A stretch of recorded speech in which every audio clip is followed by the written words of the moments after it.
This is the Horse Radio Network. This is episode 8 of Equestrian Legends.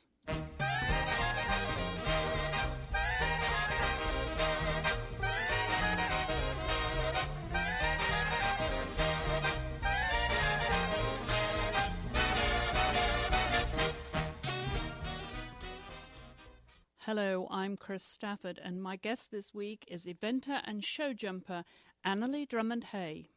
Anneli Drummond-Hay was born on August 4th, 1937 in Dorset, England. One of 7 children, her family was of Scottish aristocracy. Her great-grandfather and Queen Elizabeth, the Queen Mother, were siblings. After World War II, the family moved to the Drummond-Hay family seat in Perthshire, Scotland.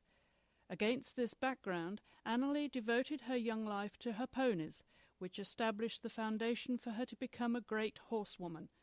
Her legendary partnership with Amelia Monarch engraved her place in the annals of eventing and show jumping history.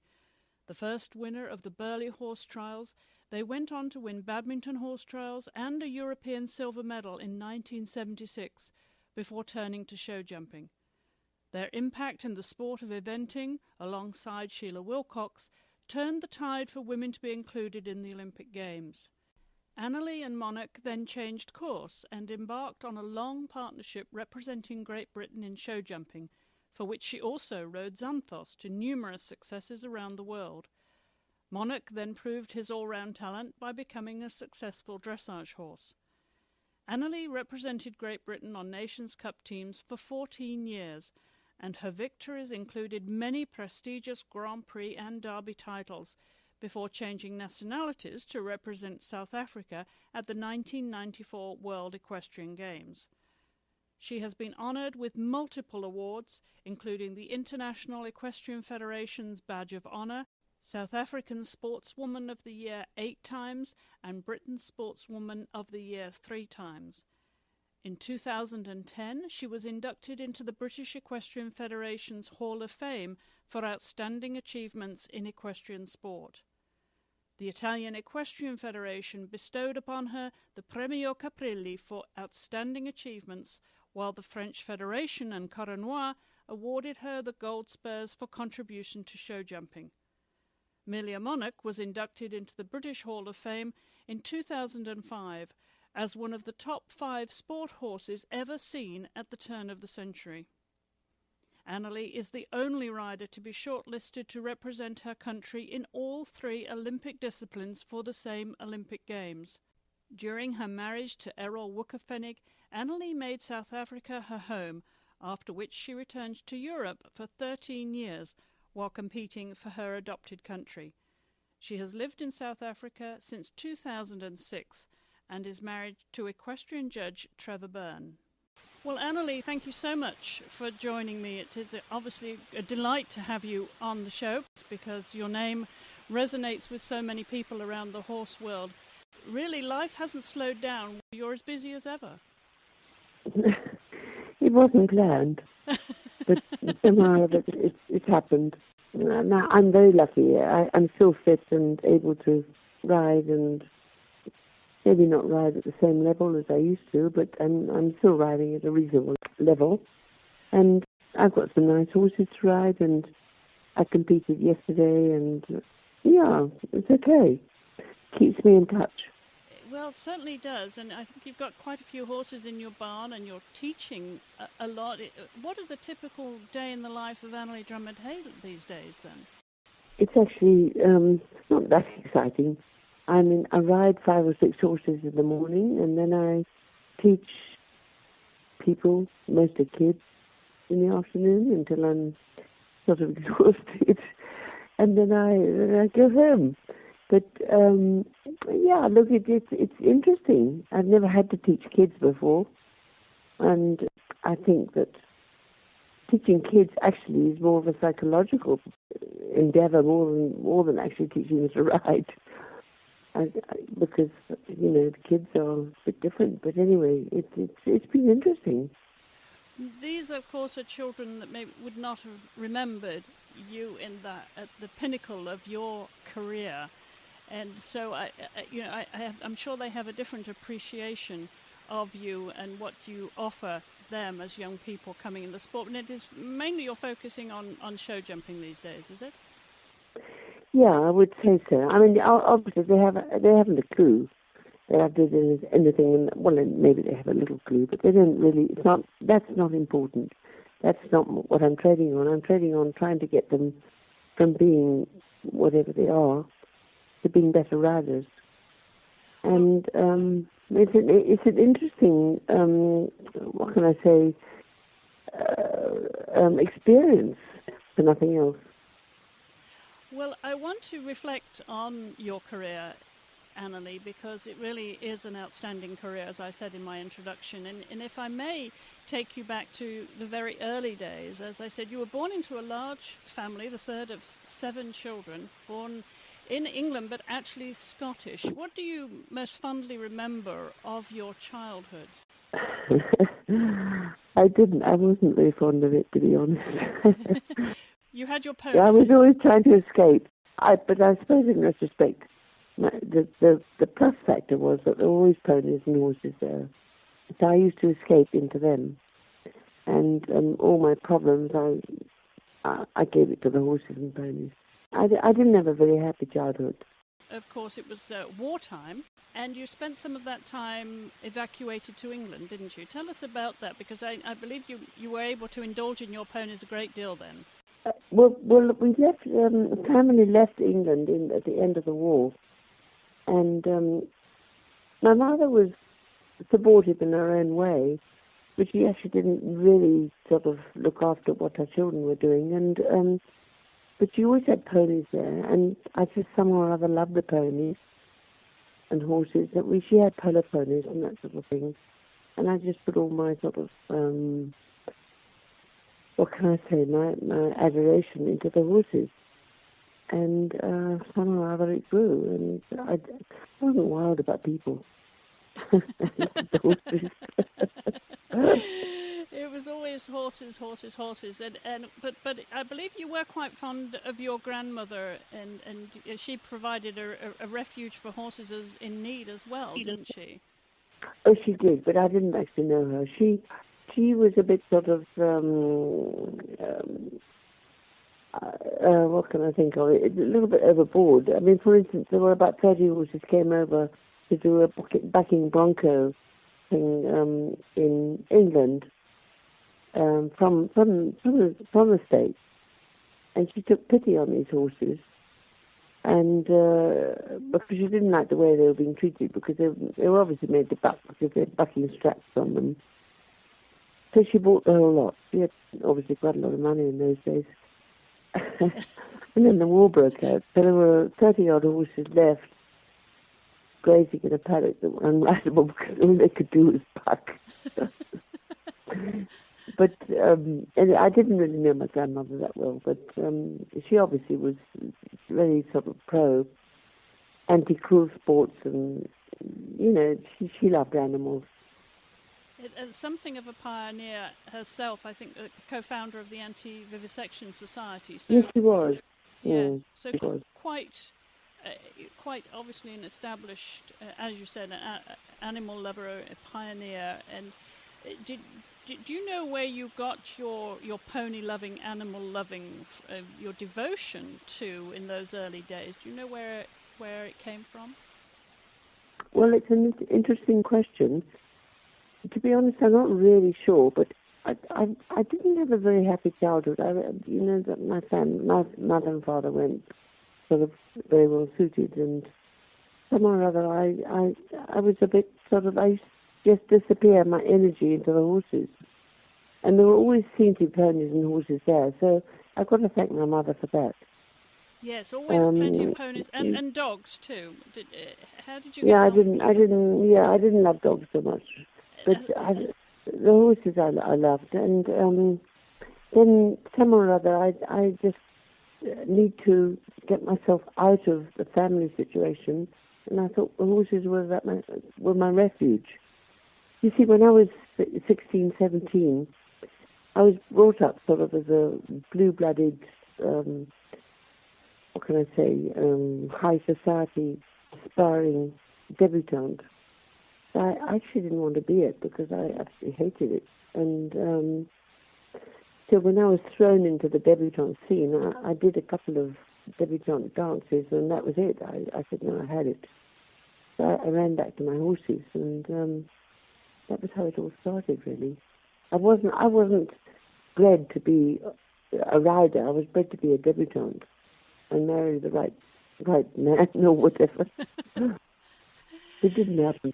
And as you said, being of an aristocratic family in Scotland at that time, you also had a role as lady-in-waiting whenever the Queen was visiting Scotland. I was too. for a bit. I hated it. I mean, I didn't hate it, but I mean, no, I just felt inappropriate because you had to put the right clothes and say the right thing and who you were talking to, and it wasn't really my scene. But of course, at that stage, I wasn't there to question it because I was thrown into it. Right. But on retrospect, I must have been very gauche and hopeless. I really didn't know who I was talking to and who, and I wasn't a good lady in waiting at all. It must have been a desperately difficult time then for a shy girl who just wanted to be with her horses. Absolutely, that's exactly it. The horses didn't ask questions.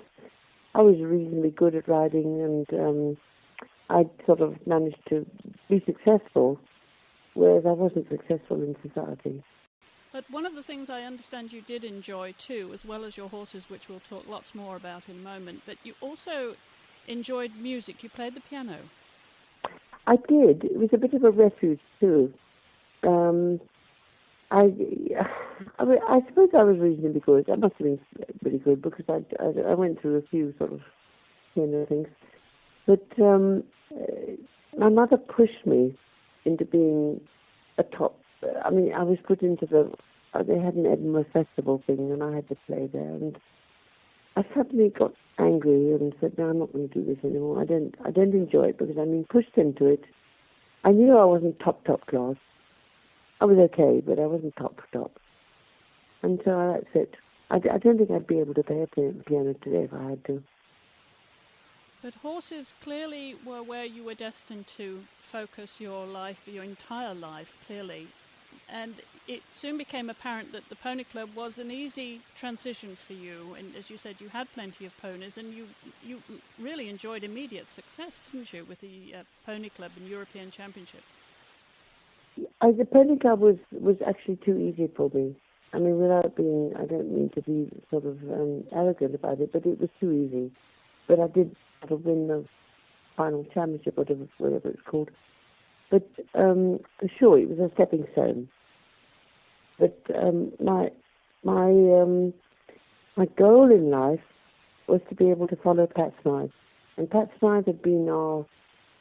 How can I say? She lived with us during the war, and had graduated from riding polo ponies that my mother had to being a top international show jumper. And this is what I always aspired to wanting to be like.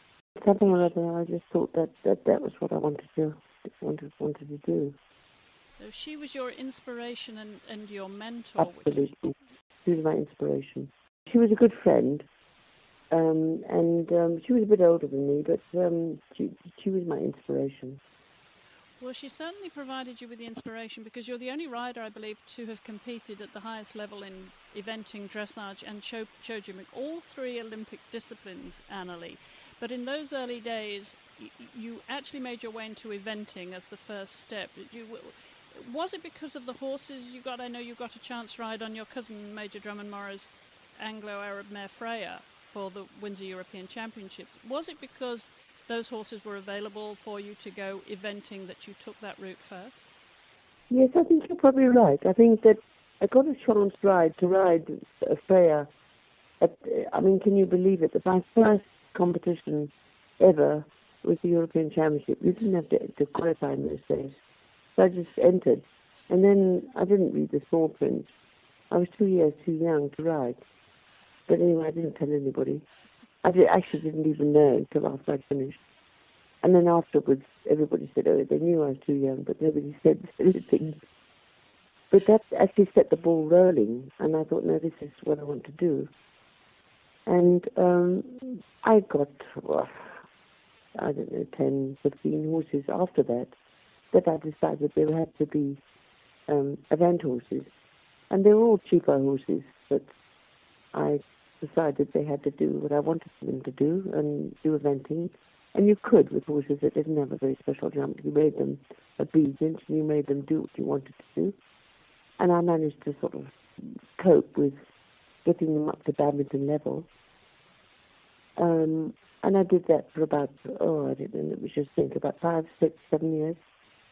And then I got this wonderful horse, Merely a Monarch, which obviously I bought originally for eventing, but he was just superb. But I trained him in the same way, and he won at Burley, the first 3-day event, and then he won at Badminton, he was only 6 then, or 6 or 7. But then I realized he was actually far too good to go eventing because he could have hurt himself, and he was such a special horse. So that's when I switched to show jumping after having won Badminton. Then I decided to really try and get it right at show jumping.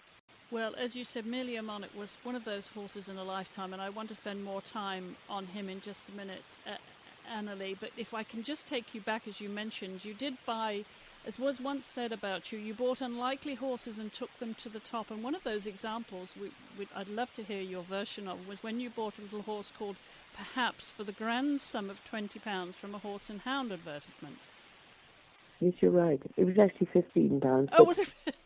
I hadn't, unfortunately, my upbringing deprived me of any money. My mother had a bit of money when she was young, but somehow or other she didn't realize that her children needed money. But anyway, so somehow or other I managed to get £15 together, and there was an advert in this Horse and Hound, and somehow or other I was attracted to it, and it was a 3-year-old. And I phoned them up, and they said, no, you can just in time because you're about to send him to the slaughter. So I said, well, put him on the train from, I think it was in Cornwall or some, right at the bottom of England, and then send him up to the train and to Perth. And this dreadful skeletal grey thing arrived, looking like nothing on earth. I mean, he was really hideous. And that's how he got his name, perhaps. And anyway, I think he always sort of was thankful to me because I'd virtually saved his life. So I trained him for 3 or maybe 4 years, I think it was 3 years, up to badminton standard. Just remember in those days, you didn't have to qualify, you just trained and entered. And I took him to badminton, and I think he was runner-up that year, and it was the Olympic year. So all the Olympic top guns were out. And I think there was the first and third and fourth were all the Australians who actually went on to win the gold medal. But I think I managed to be second. And but of course in those days, women were not allowed to ride in a 3-day event in the Olympics because it was deemed to be too dangerous for the fair sex. So we were expected to give our superstar horses to a man so they could represent our country. And of course I wasn't very keen about that, and I actually sold Perhaps. He went to the Swiss Olympic team. You and Sheila Wilcox, of course, were pioneers in turning the tide for women to participate in the Olympic Games. They were allowed in show jumping, of course, but not in eventing. No, they weren't. No, they weren't allowed in show jumping. Pat Smythe changed it in show jumping. Pat Smythe was the first pioneer in 56. 56, yes. Yeah. Yes. And then they changed it in 64 for women. And it is said that even if Monarch had not switched to show jumping in 64, he would probably have made those Olympic Games. For sure. Yes. He was the top horse at that stage. For sure. He was a top horse in so many ways, and I do remember him, of course, when you were with Peter Robeson, based there in the mid-60s with him and with Xanthos. And I always remember he was a great character, wasn't he, Monarch? Terribly naughty. Yes. Very exuberant. But, you loved him for it. He bucked me off once under a dressage test.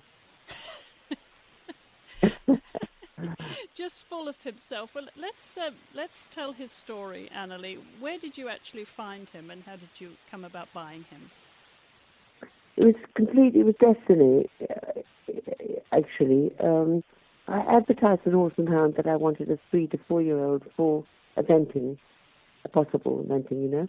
Mm-hmm. And I had a multitude of answers, and one of them was for a 2-year-old, which I didn't want 2-year-olds. They're very boring at that age. But they sent a photograph, and I sort of put it aside. But anyway, 6 months later, I still hadn't found a horse, and I was just sifting through this pile of not possible horses, and the 2-year-old was now becoming nearly 3, and I looked at the photo again, and I thought, gosh, this horse has got something special. So I phoned the lady up who was selling him, and she said no, she still had him, and she lived very close to Harwood, where the 3-year event was taking place in the following week. So I arranged to meet her when I went up I was riding some horse at the Harwood 3-year event. And I took one look at him in the paddock, and I just said, that's something special. And that's it. It was too expensive. I didn't have the money to buy him, but a friend offered me the money. It cost me £300. And I managed to pay off every year. The grand sum of £300. Extraordinary. Yeah. You got a lot of replies. I think you got about 70 replies to that. I must have. I must have. Yeah. And so then you took him home, but didn't he turn you over on jumping a 1-foot pole, which wasn't a very auspicious start to your partnership, was it? Oh, yes. No, he was just terribly naughty. They said he'd broken him in, but he hadn't. He'd learned how to buck people off. So it was much worse. But anyway, we got through that problem. And then a friend of mine near Perth, where I was living in Scotland, had a loose school. It was quite new in those days, with some jumps in it. And one of the jumps was a pole with a little ditch underneath. And he was putting him around this sort of circular arena with this 3-year-old horse that I just acquired. And the horse sort of looked at the ditch and had a heart attack. So he got behind him with a stick, and the horse put his feet in the ditch and then tried to jump the pole, which of course was fixed. It was only about 6 inches above the ground, but probably 2 feet below the ground if he put his feet in the ditch, and caught the pole above his knees and turned a somersault. So I thought that was the end of my new horse. But anyway, he survived. You survived, and as you said, 3 years later, you arrive at Burghley Horse Trials to be the first winner in 1961 of Burghley Horse Trials when he was just 6 years old. I didn't actually intend riding him. I entered him, but I was intended to ride another horse, which I had a bit of a fallout with the owners, and I didn't like the way the horse was feeling to me. He didn't feel like he was ready. And so I took my sort of fairly unprepared 6-year-old, but a little bit sort of in my heart and my mouth, because I knew he was special. And anyway, he managed to jump the cross country. He was the only horse to go clear, actually. What did you recognize in him, Anneli, in those very early days? Because he had the most incredible career with you. But what did you spot in him when you said he was different? He had mainly a look of eagles. When you saw him, he had something special about him. And look of eagles is the best way I can describe it. But he had the movement, he floated, his jump was extra. And everybody who saw him, right at the beginning of his career, especially, they said, oh my God, I've got to have that horse. Where's he come from? And so I had offers for him left, right and centre, from dressage, eventing, and then obviously show jumping. And of course, those offers just kept increasing, didn't they, in value every year? It was terrible, because I adored him. We'd had a lot of trauma together, but I adored him, and we'd sort of come through it. And I mean, I won Badminton in whenever it was, April, May. 62. Then I just entered him for the Royal International, which was 2 months later. No qualifications needed in those days. I just entered him. I put him in the top classes. And I was, okay, I suppose I could ride, but I was clueless about show jumping. And I went down distances, dropping strides, and very exuberant. I didn't drop strides in the combination, but I dropped strides. For instance, if it was a 5-stride, I'd go down in 4. And it was quite big. We were jumping sort of like 150. And, this horse did it. And so all the top show jumpers said, my God, what's this horse? And, he won. And he won a big class, the Imperial Cup at the Royal International, and I was second in the Queen's Cup, and I can't remember, I think I was second in the John Play or what it was. But, the horse was just amazing, how he put up with what I was doing. But we were both in tune, in a way. You went on to win badminton by the largest margin in history. I think you won the Armada Dish for completing badminton 5 times. But we should mention that you'd already been to badminton before you rode him there. You rode Trident there, and when you were 6, that was your first badminton, wasn't it? Oh yes, I rode many horses. I actually was second about 3 or 4 times with other horses. I rode a revolting horse. Well, I shouldn't say revolting, but he wasn't very nice in retrospect. Called Pluto. He was second also. But and then I had a lot of experience with riding eventing. And I'd ridden very much lesser horses, and somehow managed to do reasonably well. But as you said, he was extraordinary. He could turn his hand to anything, and I believe, yeah. Was it the National Hunt trainer, Fulk Walwyn, once offered to train him for a year free of charge because he thought he'd make a good steeplechaser? Yes, you're right. In his final gallop before badminton, I asked the sort of neighbour, which was Fulk Walwyn, if I could come and give him a final pipe opener before badminton. And he said, yes, I could do it, but I couldn't ride it myself because the rules were that only professional jockeys or whatever it was could ride the horse on the gallop. So I said, well, it doesn't really matter. He's just got to blow out his wind tube. So I think it's a little bit of a joke to me. They said, well, we're going to let him gallop up with a horse called Flame Gun, who was top 2-mile chaser of his day. So I said, well, it's fine, So off they went with a fun jockey on Monarch's back. And they came up the gallop, stride for stride. And then the last sort of, half mile, they let them stretch out. And Monarch left this superstar 2-mile chaser standing. He just left him. So everybody turned around, God, what's this horse? You can't go on doing what you're doing with him. He's far too good. Well, he had the perfect name, didn't he, merely a Monarch? But for those who remember him, and of course he was the most striking colour too, very dark bay, very, very handsome horse, wasn't he? Yes, he was, yeah. But he did have Fell Pony in him, didn't he? Well, he was his I think his grandmother's great-grandmother was a Fell Pony. Yeah. He was a complete freak. I've actually got a picture of his mother, who was only 15-1, and they never managed to really ride her, because she was impossible. Because she didn't look that special, but she obviously, her character came through to Merely a Monarch in the right way. And how big did he stand? He was actually 17 hands. Yeah, he was quite big, wasn't he? Yeah, he was big enough. Yeah. And I read somewhere that you did have a bit of a training issue with him, then you sought the help of your good friend Nelson Pessoa. Neko actually helped you to get him to accelerate off the leg. Yeah, it was a bit more complicated than that. Nelson was amazing. After I had my sort of bad time with Merely a Monarch, when he put in the odd stop, when I was put onto the British Olympic team, and then he started having an odd stop, never eliminated, but just an odd stop, which wasn't good enough for an Olympic contender. I sort of really, it was a very difficult time for me, and I was invited to go to America to do the winter circuit in Madison Square Garden in Washington, all that sort of thing. And the first show I came to, I rode him in every event because he was the only horse I had. And I think the second event was the Puissance, which I'd never done before, and nor had he. And we ended up winning it, jumping 7'2". But, because my horse could do anything, he would do speed classes or whatever.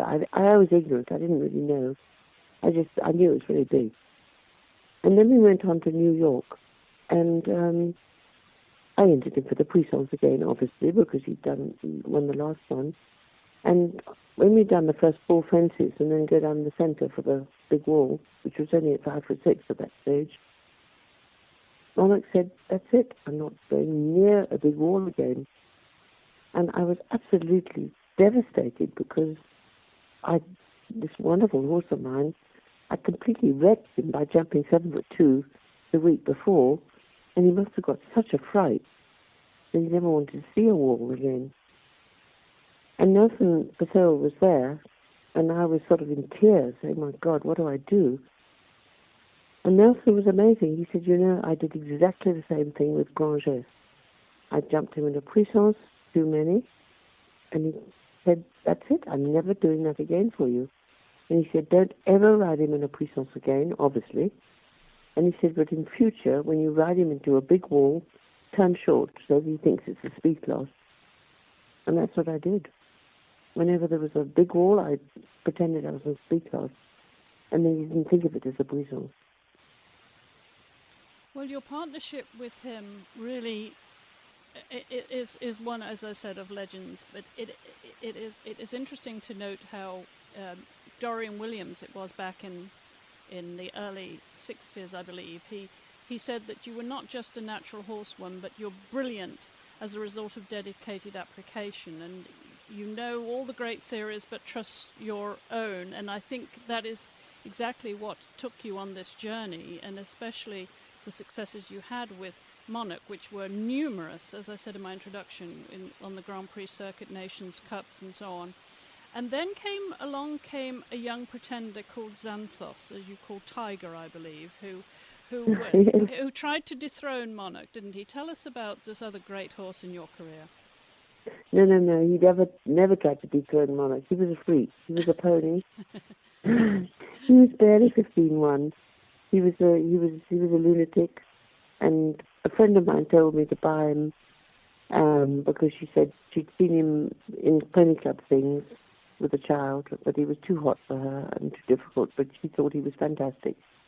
And I went along and looked at him, and I thought he was absolutely idiotic because he's far too small for me. He was really just a pony. But somehow or other, I believed in her advice, and I bought him with a huge sum of £800. And I got him home, and I thought, now you're going to do what I tell you, and maybe you can make something out of you. Well, the more I told him that, the worse he got. And he got furious, and he used to bite my feet, and when I was on him, of course, and dug holes in the ground. And he was a very red chestnut, and he had this huge temper. And I was exasperated. And so finally, I put the girl who was working for me on him, and I said, just ride him around the course that I had at home, which she did, because she didn't really know what she was doing. The horse was amazing. So I thought, well, that's it. Either I lose all the money I've invested in this horse, or I ride him the same way. So I decided to ride him the same way. And so that's how I rode him forever and ever. And, he won me 4 derbies. He won me the Hixley Derby and the Rome Derby twice, and and he won me the French Derby. But I had to let him do what he wanted. And then he was amazing. But he wasn't a threat to Merely Monarch. Merely Monarch was an orthodox horse. Xanthos was totally unorthodox. And you had to shut your eyes and go along with him. But he had a huge heart, and he defied everything because he had terrible technique. He hung his knees, but he didn't want to touch. And he was as brave as a lamb. And it was a good experience for me. I learned how to ride that type of horse. Well, you certainly got very successful with your partnership with him, as you said, so many Grand Prix and on the Nations Cup team, and of course the derbies, as you mentioned. And I read somewhere curiously that you had Canadian oats for Monarch, Scots oats for Tiger, and then English oats for everybody else. Was that really the case? No, I don't think so. I think that's been overemphasized. It speaks to some hierarchy in the stable there, Anneli. No, I don't think so. I don't think that's quite true. No, they all had good treatment. But I must admit, I'd like to get into the character of each horse and to understand how their mind works. And, providing they want to try for me, I'll do everything for them. And, I think that probably Xanthos taught me how to not be dominating, providing he was on my side. Well, you had, of course, so many horses through your hands. I think it was Colonel Sir Mike Ansell that once said that he thought Anneli is a great horseman, I believe he said, and the number of horses she has made is quite remarkable, and some of those, of course, as you mentioned, perhaps Celeste, O'Malley's Tango, Guinea Pig, Skyrocket, Frenchman, Roman Candle, Big George, Cananal, Fenella Fryer, we had mentioned earlier, Scepter, and of course Xanthos, or Tiger as you call him, and Monarch. Of all of those wonderful achievements that you've had with these horses over the years, Anneli, when you reflect back on them, what stands out most in your mind of those partnerships and the successes you achieved? Well, I'm not very good at looking back at my own success. I always think the future is more important than the past. I realized that Nearly Monarch was very special. He had to be. He cost me a lot of money. And the other horses, they had to be reasonably good because it was my survival. I didn't have money to fall back on. And so every horse I had to be reasonably okay. And I think that when I look back on it, I think that the youngsters of today are very much blessed with better horse flesh. Although Nearly a Monarch was probably the best ever, but I do think there's a huge supply now of superior horses to what we had to put up with in those days. But I'm glad that you've got to make do with what you got and get the best out of them. That was my philosophy. It was once said of you that you had great pluck, very real courage, both mentally and physically, and possessed great strength physically and morally. What do you perceive to be your weaknesses and strengths? And was there anything that ever intimidated you when you were competing in that period, which was obviously more challenging for women in the early days? Having to make a speech after you'd won. Oh. That really finished me. You never stepped up to the limelight willingly, did you? No. It was a little bit of a fight for myself to prove that I could do something, but it was quite private. I didn't really want to go in front of the lights and everything else that it involved. And I probably wouldn't have been a very good superstar today, but I suppose you learn. Was there any particular moment or horse or event in your career that you would now consider to be a turning point in your career, Anneli? Well, there's a few turning points. Obviously, Nearly a Monarch was a turning point because he enabled me to get into the top league of show jumping, which I'd always wanted to do, but I never had a horse good enough. So that I spent 9 or 10 years eventing on lesser horses. And then Nearly a Monarch came along and he enabled me to do the thing that I really wanted to do. And then I suppose another turning point was Xanthos, because he was so unorthodox. Either he was junk, or I learned to ride him. So I learned to ride him, and luckily, he won me actually probably more in a way than Nearly a Monarch did. And then I suppose after that, I had turning point because I started riding more bloods, and I had to ride a little bit different system because they needed a bit more sort of engine put into them, perhaps, than the thoroughbred type horse. I don't know. I mean, I'm learning all the time, and luckily I've got 2 very nice warm blood horses which were bred in Belgium, and I'm still competing, and they love me and I love them, and we have a little sort of talk around the course and relationships going on, which is all a bit idiotic and childish, but I enjoy it.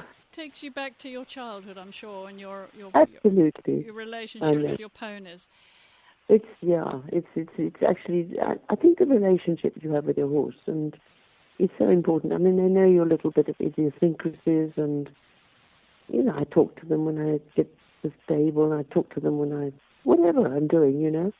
I tick them off if I don't like what they're doing, but I love them when I do like what they're doing. It's a bit, and it becomes a bit personal, you know. Yeah, very much so, and we should mention your career and your life really has actually travelled from one continent to another, having been brought up in England and Scotland. You then eventually you went to South Africa, were married for the first time, and then went back to Europe, didn't you, to be based there for a number of years, and also competed in the 1994 World Equestrian Games, as I mentioned earlier. And then now you're back in South Africa, so there's obviously a deep-rooted draw to South Africa and your life there. Yeah, it was a difficult decision, but I decided that Europe's a bit full, and I decided that, you know, I didn't want to be competing at a top level anymore, and there were a lot of people in South Africa that probably could benefit from my guidance, perhaps. And I prefer the sun. And it just sort of happened somehow or other. I think if you're at a top level, you must be in Europe or the States. But, you know, obviously I'm winding down a little bit now, although I'm still competing. But I don't know. It somehow or other happened. And I'm glad I came back, actually. Anneli, do you have a life motto that you would offer young people coming up in the sport?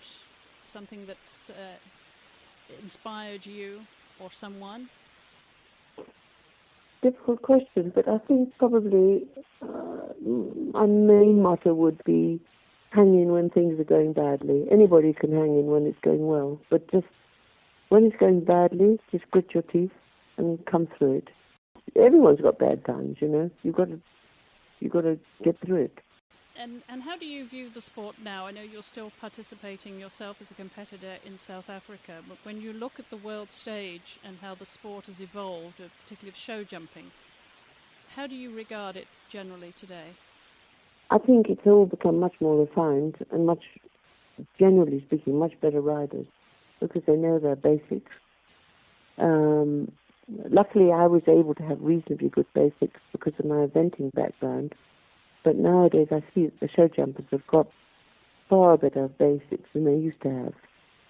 And, I think that the standard probably is overall higher, although I do think that the top riders of yesteryear were top riders even if they were competing today. Because there's a little bit of extra something or other that makes you into a top rider. I think there's no more room for cowboys so much nowadays, whereas there was in my heyday.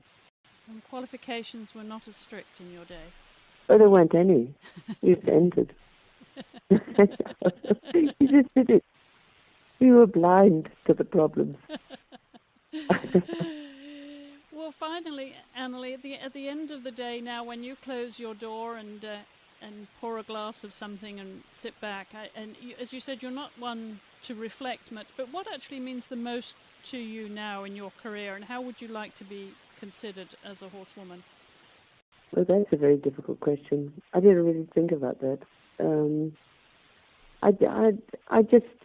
I think probably getting as old as I am, I probably got a bit more respect from people, generally speaking, which is nice, because if you say something, they perhaps listen to what you're saying. But I don't think of myself as being sort of people remembering as whatever. I think it's, you just have to do what you do with honesty and genuine persistence, and hopefully you can bring a few through, reach the level that I would like them to reach. Wonderful. Well, Anneli, thank you so much for being my guest. It's been an absolute pleasure having you. Okay. Well, thank you. Please join me again next time when we celebrate the life of another equestrian legend. Until then, thank you for listening.